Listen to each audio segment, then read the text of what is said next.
Beta and gamma का, जिसका पहला अकाउंट रेवोल्यूशन अकाउंट बनता है रिटायरमेंट में।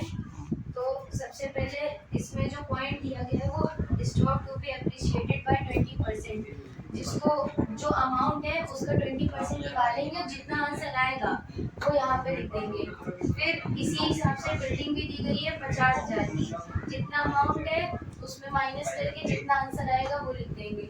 फिर इन्वेस्टमेंट है दिया गया है, इन्वेस्टमेंट पर सोल्ड, मतलब इन्वेस्टमेंट जो हमारी 2,50,000 की थी, लेकिन हमने उसको बेचा 270 में, तो 20,000 का हमें फायदा हो गया, तो वो यहाँ लिख दिया।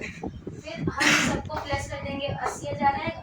फिर इनका तीनों का जो रेशियो है 5:3:2, उनसे इनसे कैलकुलेट करके आंसर निकाल देंगे, तो यहाँ पे ये हमारी रेवोल्यूशन अकाउंट मैच हो जाएगा।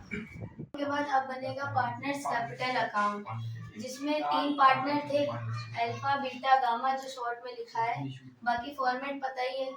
तो सबसे पहले बाय बैलेंस बीडी आता है, जो कि हम लोग क्वेश्चन से ही लिखते हैं।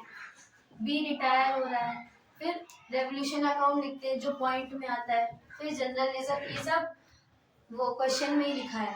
ये जो अल्फा और गामा का जो पैसा है, मतलब जो बीटा रिटायर हो रहा है, वो उसका जो हिस्सा है वो कौन लेगा, तो अल्फा और गामा लेंगे, तो वो यहाँ पे शो कर रहा है।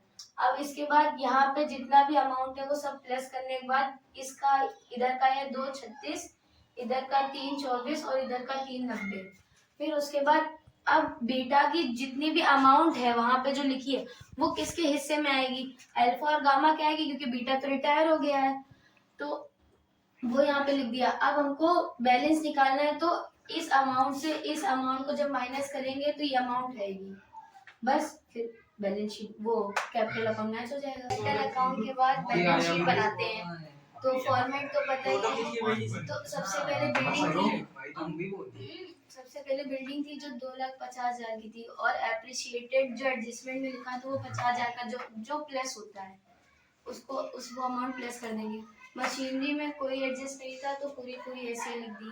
डेटर्स में कोई प्रोविजन नहीं था तो ऐसे ही लिख देंगे। स्टॉक में एप्रिशिएटेड था 20% का, तो उसको प्लस करके लिख दिया। अब कैश एट बैंक में सब चीजें जुड़ जाती हैं, तो 1,00,000 कैश एट बैंक दिया था, 2,70,000 इन्वेस्टमेंट दी थी, और ये जो -3,24,000 है, वो बीटा जब रिटायर हुआ उसका जो अमाउंट निकला था कैपिटल अकाउंट में, तो वो यहाँ पे हम लोग माइनस करते हैं, तो इसलिए ये इसको प्लस करके इसमें माइनस करेंगे तो 46,000 आएगा। फिर उसके बाद लायबिलिटी साइड में कैपिटल आया, कैपिटल अल्फा और बीटा के जो लेंगे वो हम लोग पार्टनर्स कैपिटल अकाउंट से लेंगे, उसको लिख के प्लस कर देंगे। फिर क्रेडिटर्स दिए गए थे 1,00,000 के, फिर यहाँ के अमाउंट प्लस करके यहाँ के अमाउंट प्लस के बैलेंस शीट मैच करा देंगे।